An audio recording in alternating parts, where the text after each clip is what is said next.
কষে দেখি 15.1 9 অঙ্ক। একটি হল ঘরের দৈর্ঘ্য হচ্ছে 4 মিটার, প্রস্থ 6 মিটার এবং উচ্চতা 4 মিটার।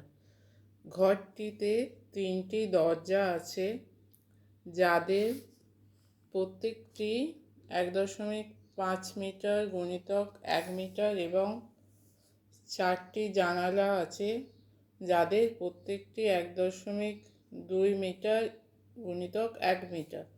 ঘরটি 4 দেওয়াল প্রতি বর্গমিটারে 70 টাকা হিসেবে রঙিন কাগজ দিয়ে ঢাকতে কত খরচ হবে? প্রথমে কি করতে হবে? প্রথমে ঘরের 4 দেওয়ালের ক্ষেত্রফল। আচ্ছা, ঘরে কটা তল আছে? ঘরের মোটামুটি 6টা তল। একটা হচ্ছে ছাদ, একটা মেঝে, আর একটা বাকি 4টে হচ্ছে দেয়াল। তাহলে ছাদ আর মেঝের ক্ষেত্রফল হচ্ছে দৈর্ঘ্য গুণিতক প্রস্থ। দেয়ালগুলোর ক্ষেত্রফল কী হবে? দেয়ালগুলোর ক্ষেত্রফল, দুটো দেয়ালের ক্ষেত্রফল হবে দৈর্ঘ্য গুণিতক উচ্চতা।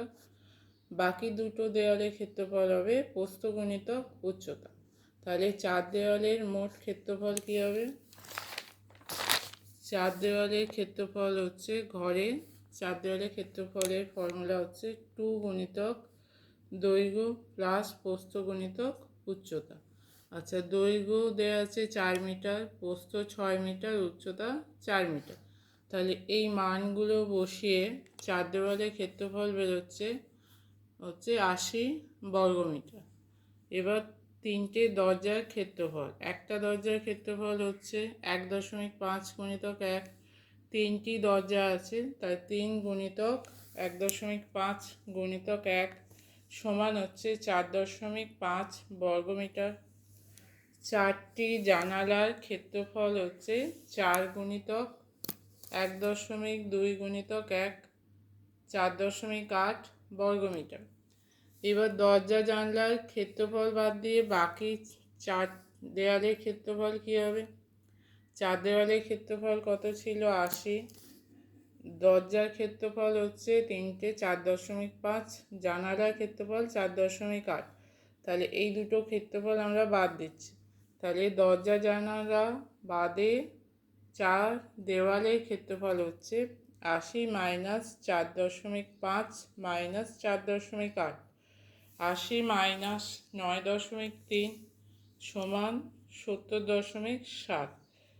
এবার দরজা জানালা বাদে 4 দেওয়াল রঙিন কাগজ দিয়ে মুছতে খরচ হবে 1 বর্গমিটারে হচ্ছে 70 টাকা।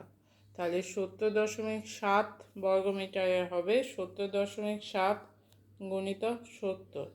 এখানে দশমিক তুললে হবে 707/10। 10 দিয়ে 70কে কাটলে হচ্ছে 7। 707 গুণিতক 7 সমান হচ্ছে 49 টাকা। 4949 টাকা।